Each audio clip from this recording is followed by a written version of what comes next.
that breaking news from here in London. Counter-terrorism police leading the investigation after Europe's busiest airport, Heathrow, was completely closed until midnight at least. It follows what has been described as a catastrophic fire at a nearby electrical substation, which then caused a major power cut.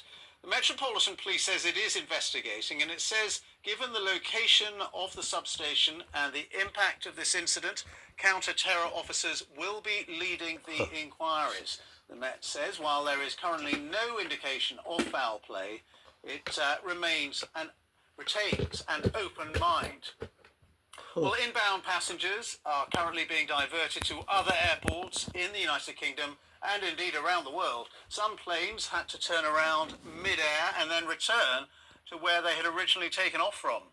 Around 150 people have been evacuated from their homes because of the fire, and nearly 5,000 are still without any electricity. The London Fire Brigade has said the blaze is under control, although 10% of the substation is still burning. And these pictures are of inside Heathrow Airport when the power cut happened. Corridors were plunged into darkness with just emergency lights still on. Well, passengers are now being advised not to travel to the airport. Airlines are warning the disruption could last for several days. Today's total closure of London Heathrow Airport affects more than 1,300 flights globally. That's according to Flight Radar 24. And at the time of the announcement, they say there were 120 aircraft in the air that have had to divert to alternative airports or to return to their original airports where they're flown from. Heathrow is the UK's biggest airport with more than 83.9 million passengers travelling through its terminals last year. Questions are now being asked about why Heathrow, such a key and pivotal part of the national UK infrastructure, did not have an adequate backup power supply that would have allowed it to stay open today. Let's get the very latest. We can go to Rich Preston, our correspondent who's at the airport. Rich, just bring us up to date with what you are hearing on the latest developments. Well, Ben, what we're hearing now is that the airport is still closed and will be remaining closed until midnight. That line has not changed. There are no aeroplanes in the sky, as you can see behind me. Anyone that has ever been around Heathrow, you see planes taking off and landing every few seconds. That just isn't happening today. I was in a hotel just up the road a little earlier, and the lobby of the hotel is just full of people surrounded by their suitcases. They've checked out already. They've got nowhere to go because these flights just are not taking off and are not arriving either. The ripples of this, of course, being felt far and wide. Yes, this is a London airport, but it's the airport with the most international connections in the world. Think if you live in the United States, you're travelling to Asia, chances are you might be going via Heathrow. If you're travelling in Europe and you're going to America, you might be going via Heathrow. So this is affecting people around the UK and all over the world. And as we heard earlier on as well, the fire still burning. LFB confirmed that earlier, 10% still burning. So it doesn't look like the power is going to be coming on here anytime soon. There are 5,000 other properties in the area which are affected. The roads around Heathrow are closed. Police not letting people off the off-ramps from the nearby roads down towards the airport. Do not travel here is the loud and clear message. Shut today after a fire broke out at an electrical substation nearby. Fire crews have been tackling the blaze through the night. 10 engines and around 70 firefighters were still at the scene in Hayes just before 6 a.m, with part of the transformer still burning. More than 1,300 flights to and from the airport will be disrupted, affecting passengers across the world. Heathrow is the world's second busiest airport. Travellers have been told not to go there under any circumstances until it reopens. National are working as hard as they can to restore power to the airport. That is the absolute priority, as well as getting the fire put out. It's too early to say what the precise cause of this was, but we will obviously want to both understand the cause and understand what, if any, lessons can be learned about the resilience of our major infrastructure. Gaps, I think, before people are clear on whether their flights are going or not. So the best thing to do is to wait for the airline to contact you. Yeah, okay, so you wait for them to contact you, don't take any steps about it. For a company like former company Virgin Atlantic, obviously their base is Heathrow Terminal 3. Do they have to start thinking about using, I don't know, Shannon or Charles de Gaulle or whatever it is for the next day or so to keep flights going, or do the flights all just get cancelled?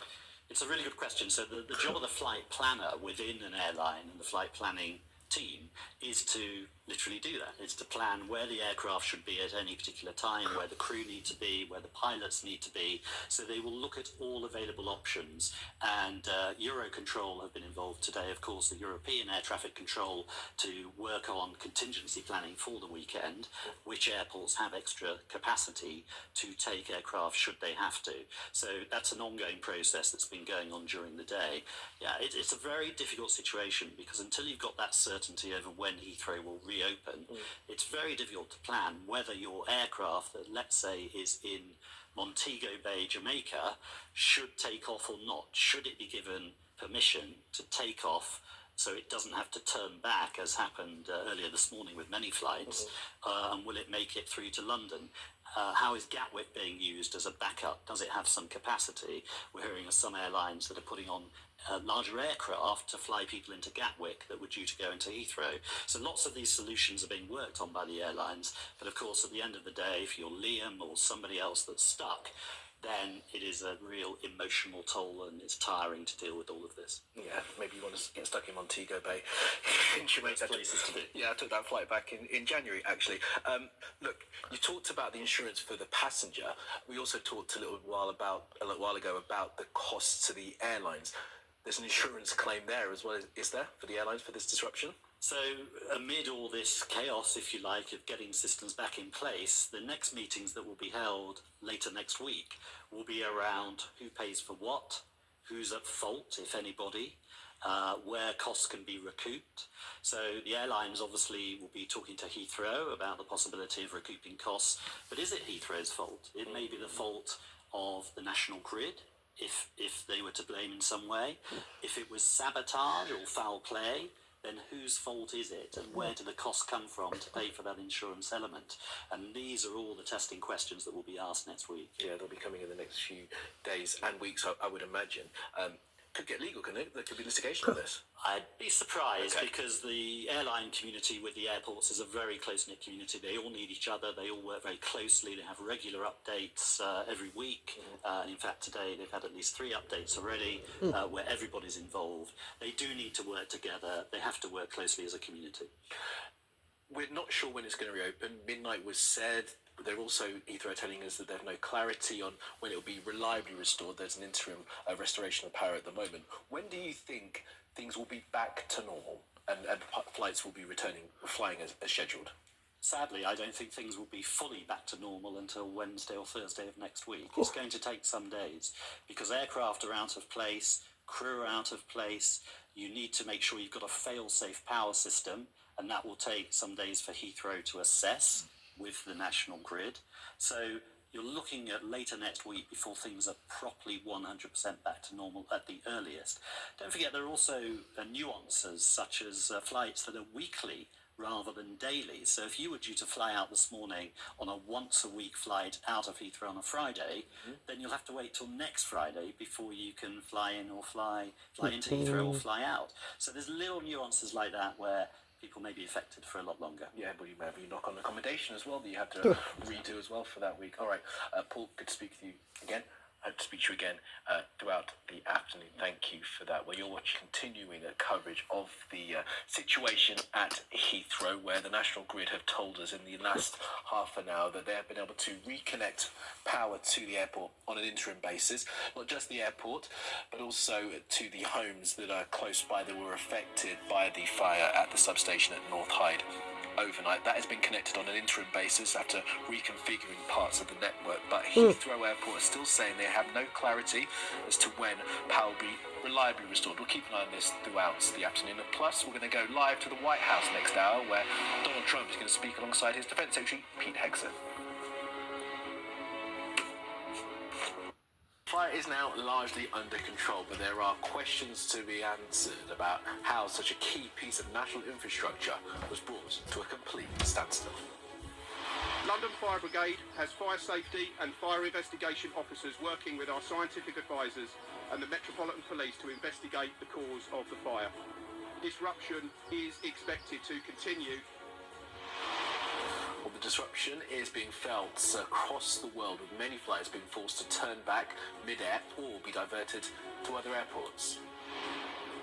And thousands of people who live close to the substation have been left without power. We'll have the very latest throughout the next hour.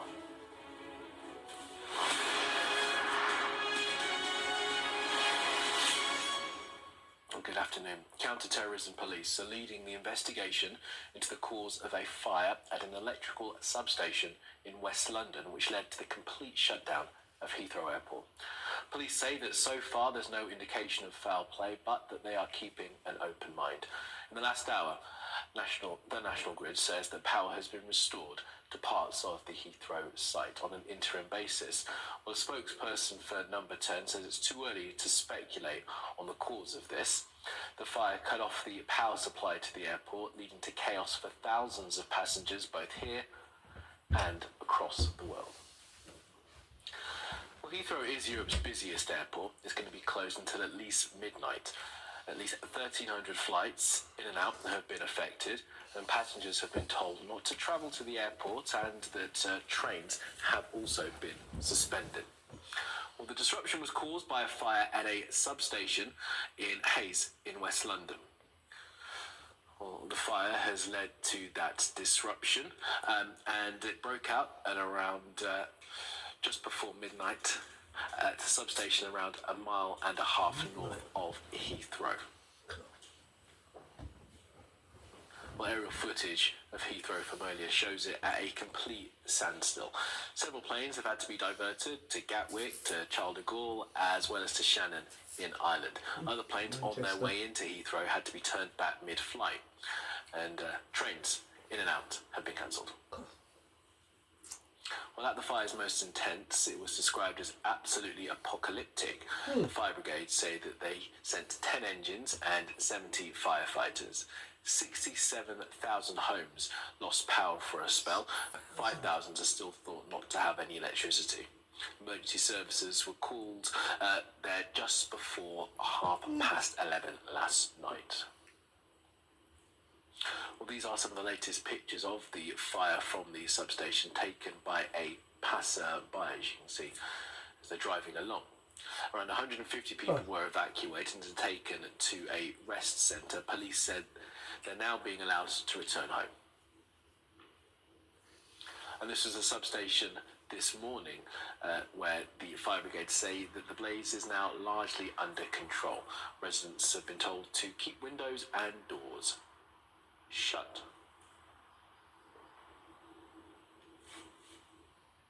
Well, the local MP, John McDonnell, had this to say about the situation at Heathrow a short time ago. The key issue for us now is the investigation into how this occurred and to prevent any future risk. Obviously it's impacted on the airport, and a lot of my constituents work there. The question I think most of us have is not just about how the fire occurred, but how the backup arrangements have been taken out as well. So the idea, hopefully we'll have a full investigation, and I want to make sure that my constituents are safe for the future, but also we need to look at the whole operation about how it impacts on Heathrow. It's extraordinary that backup arrangements haven't worked, and so that's the big question for us. It affects the local economy and it affects local people's employment, but the primary interest is obviously the safety of local residents. Well, the Mayor of London, Sadiq Khan, had this to say. Here at the London Fire Brigade headquarters, thanking the Commissioner and all those firefighters who've been up since just before midnight, putting out this fire. It took 7 hours to bring this fire at the national substation under control. There were 10 engines always on the scene. The fires are still burning this morning. We know during the course of the night, power was lost to more than 70,000 homes and of course to the airport as well. Working during the course of the night, National Grid and partners have managed to return power to nearly all of those homes. Unfortunately, still 4,000 homes without power. National Grid will work during the course of the day to return power to those homes and businesses as well. As the Mayor of London speaking earlier, well, in the last hour, Heathrow released the following statement. They say they're experiencing a severe and significant power outage due to a large fire. Fire crews have responded, and they don't have clarity on when the power will be reliably restored. Significant disruption is expected over the next few days, and passengers should not travel to the airport under any circumstance until the airport reopens. British Airways have also provided an update. They say following the power outage, we've had to cancel all short-haul flights that were due to operate to and from Heathrow today. Our teams are working hard to review our long-haul schedule, as well as the implications for our schedule for tomorrow and beyond. Well, the Metropolitan Police had a statement too. We're working with the fire brigade to establish the cause of this fire, which remains under investigation. There's no indication of foul play, and we retain an open mind at this time. Given the location of the substation and the impact this incident had on critical infrastructure, the Met's Counter-Terrorism Command is leading inquiries. This is due to the specialist resources and capabilities within that command that can assist in progressing this investigation at pace to minimise disruption and identify the cause. Well, a little earlier, the London Fire Brigade gave a news conference at the scene. At 2023, on the evening of the 20th of March, London Fire Brigade received 212 calls to a fire in a high voltage substation near Heathrow Airport.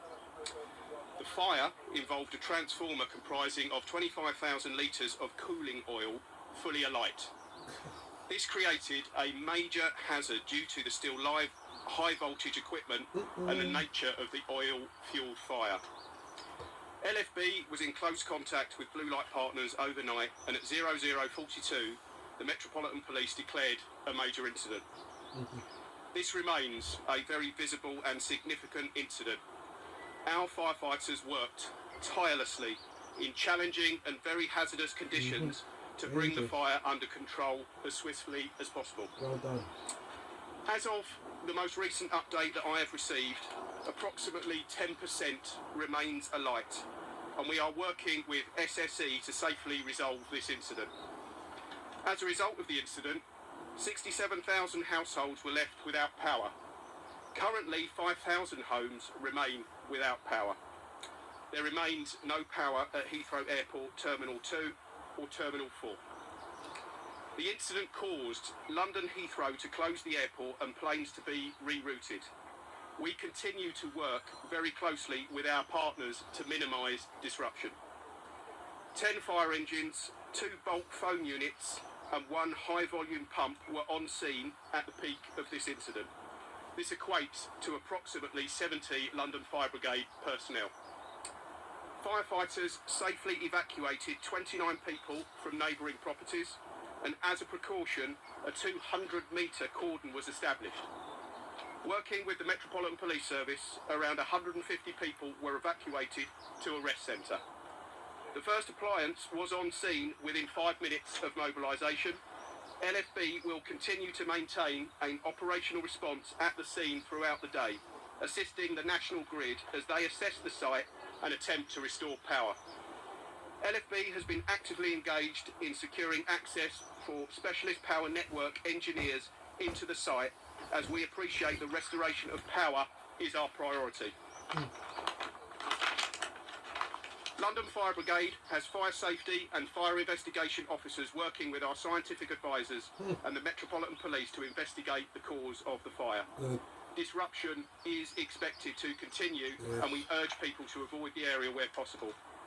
I would like to conclude by taking this opportunity to thank firefighters and control officers for their courage and professionalism to bring this incident under control in what were very challenging circumstances. Happy to take any questions.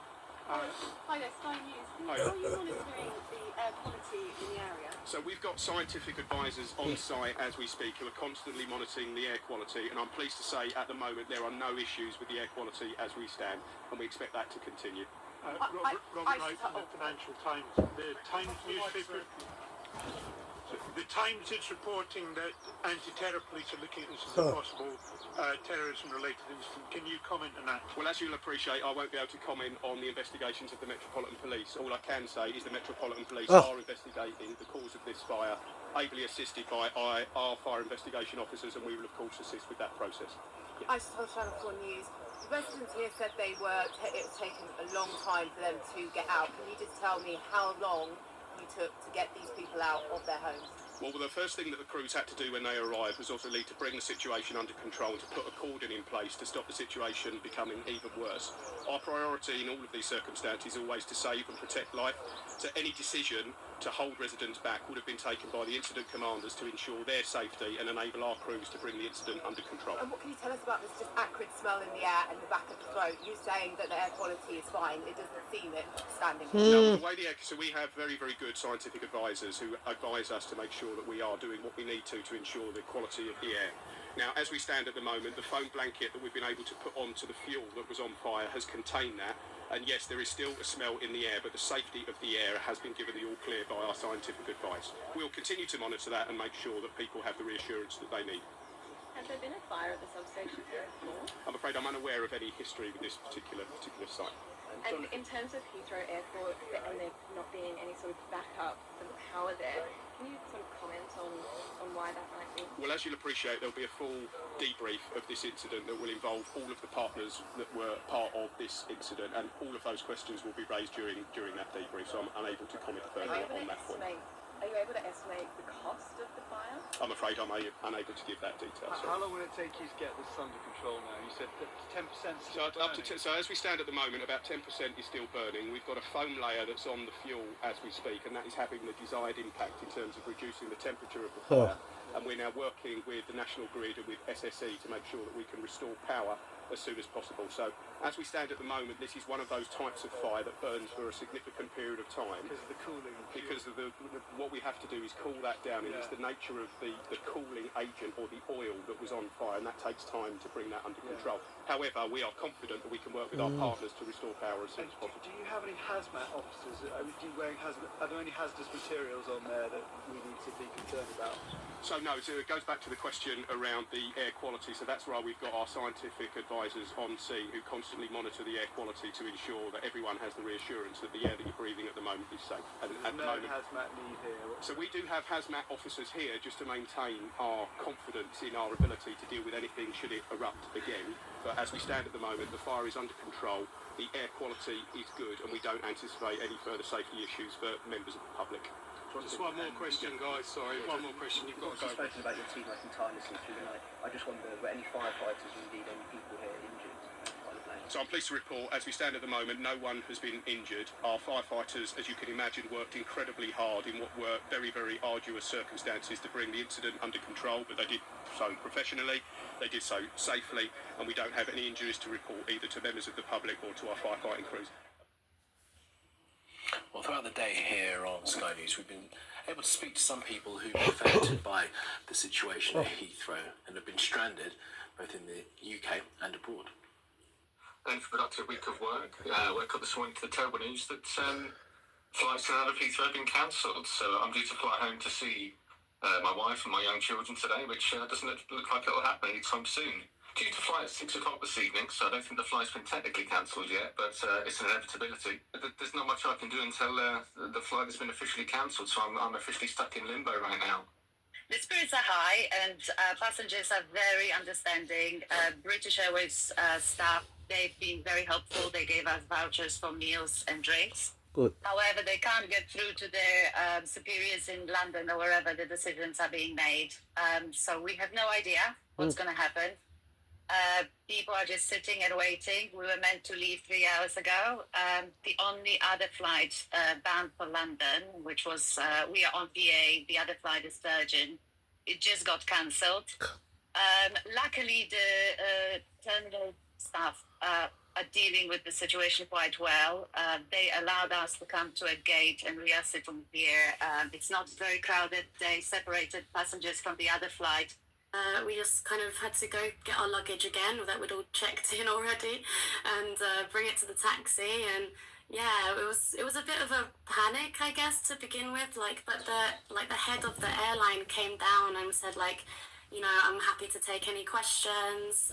They were really patient. I think we will get some frequent updates, but they've just basically said, you know, for the next 24 hours, don't expect much. I think we've been given this hotel for one night and then see how it goes. But yeah, it's hard to say. And I think they were really honest with us. So I think we really appreciate their honesty, because there's really not much you can do in this kind of situation. They asked me to check my app.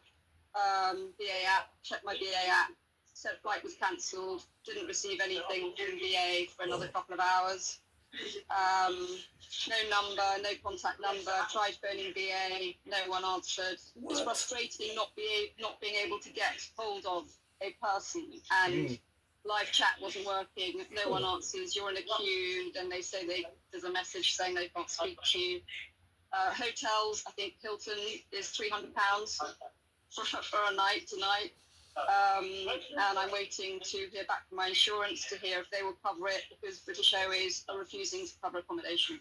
I was going to review some hotels for the company I work for, Hotel Guru, and the hotels in Costa Rica have been more responsive than British Airways here in the UK. Yeah, but they ain't got a fire, have they?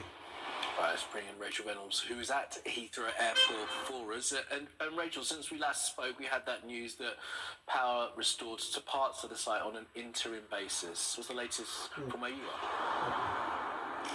Well, power might be back on in some parts of Heathrow, and certainly we have heard reports in the past hour or so of power being restored, certainly to parts of Terminal 4. You remember in that press conference we had at the end, just before midday, from the London Fire Brigade, they said that power was out at Terminals 2 and 4. Terminal 4 seems to be slowly but surely being turned back on, but ultimately that hasn't changed things at all on the ground here. Passengers still being told not to travel to Heathrow Airport. The airport behind me, Europe's busiest, still very much shut for business. No planes taking off or landing. The skies here around Heathrow usually hugely busy, again empty of planes, and we don't know at all how long it could take before this airport is back up and running again. In fact, the latest statement that we have from Heathrow Airport saying we do not have clarity, they say, on when power may be reliably restored. Remember, this morning they were telling us it would be shut at least until a minute to midnight tonight. We don't know if this is good news because it might be open a little sooner,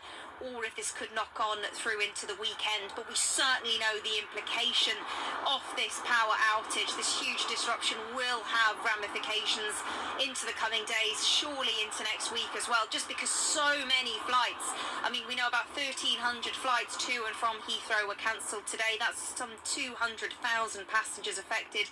All of these people, their crews as well, and the planes in the wrong places, and so just to be able to start things up moving again is going to take a gargantuan effort.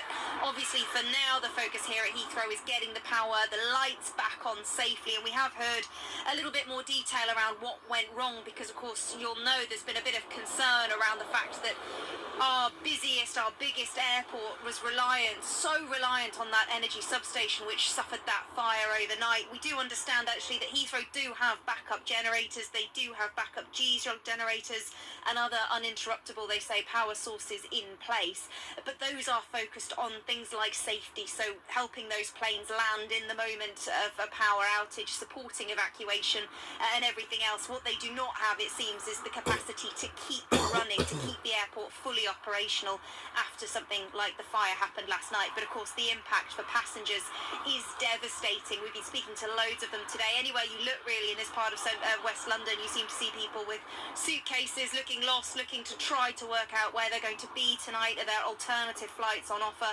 One person I spoke to was Louis. He was trying to get back to Dublin, and he was really disappointed with the way local hotels in this part of London seem to be hiking prices. I stayed at a hotel last night, was planning to leave this morning, and when I went down to see if there was space there this evening, the hotel that was £90 for the night last night has now gone up to £449 to stay tonight.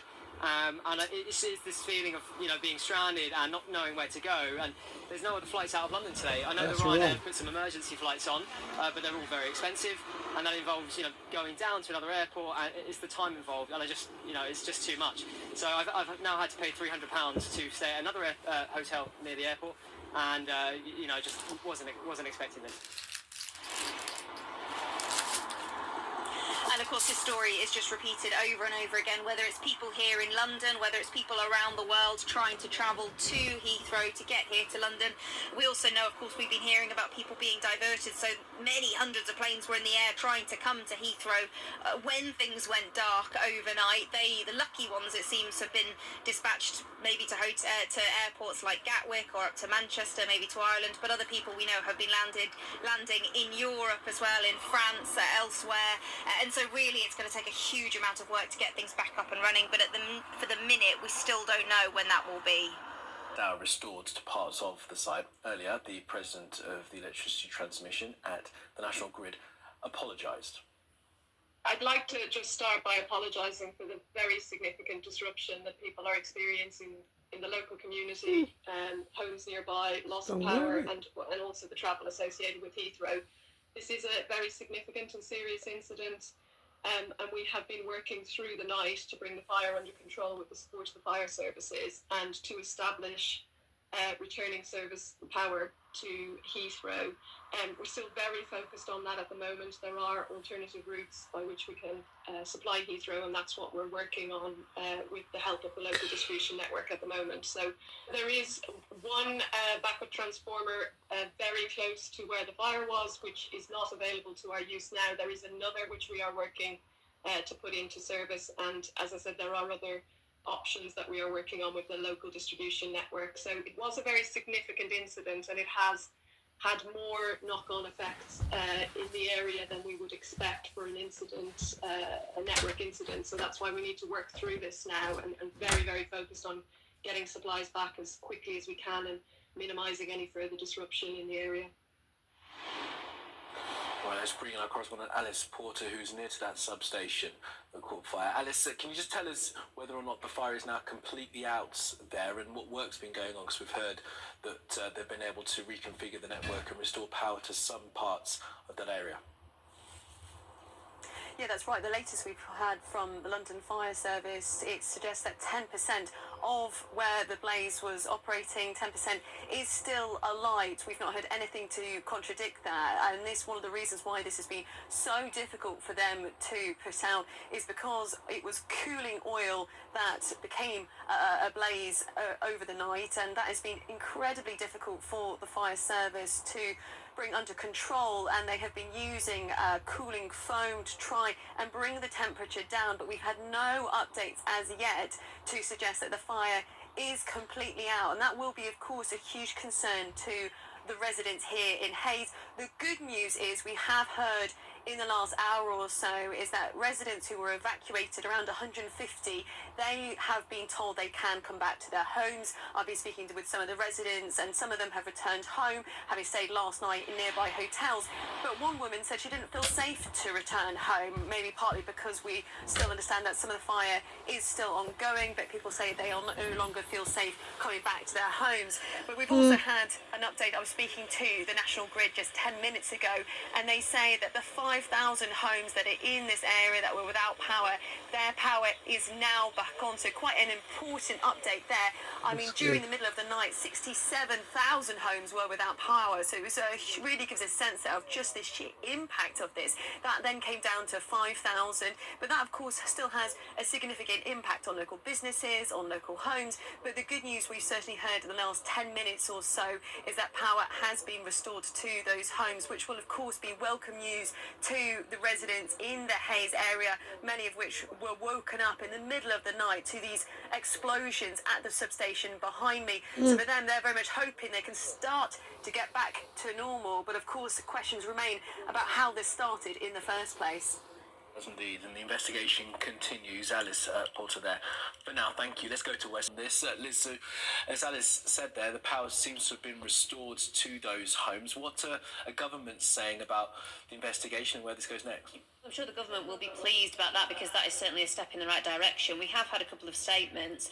First of all, from the Prime Minister, what he says is that he knows the situation is causing distress and disruption. He also says he's receiving regular updates and is in close contact with partners on the ground and wants to thank emergency service workers. We've also heard from the Transport Secretary, similar. She says she's been talking to Heathrow Airport's chief executive, as you would expect.